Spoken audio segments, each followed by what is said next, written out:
In this example, we will be estimating the square root of 84.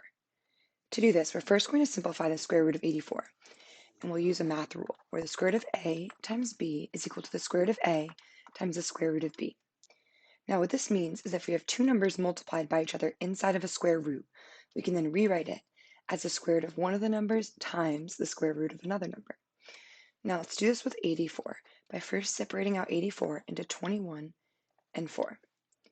Now we can rewrite the square root of 84 as the square root of 21 times 4. And we can use this math rule to then write this as the square root of 21 times the square root of 4.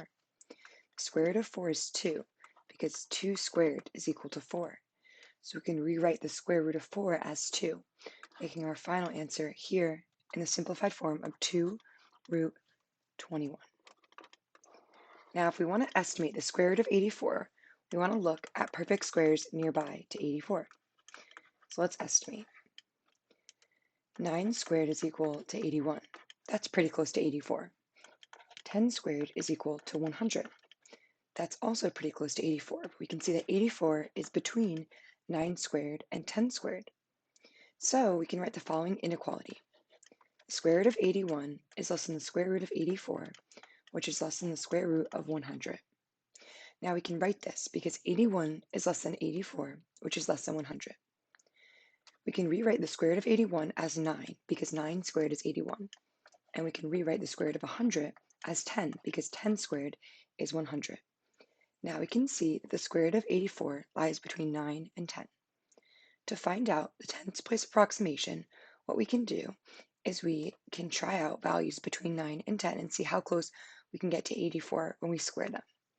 Let's try out something like 9.2 times 9.2. The reason I chose this is because 84 is closer to 81 than it is to 100. So the square root of 84 is probably closer to 9 than it is to 10. Let's try out 9.2 times 9.2. 2 times 2 is 4. 9 times 2 is 18. We'll add a 0. 9 times 2 is 18, carry the 1. And then 9 times 9 is 81, plus 1 is 82. And so when we add these together, we end up getting 84.64.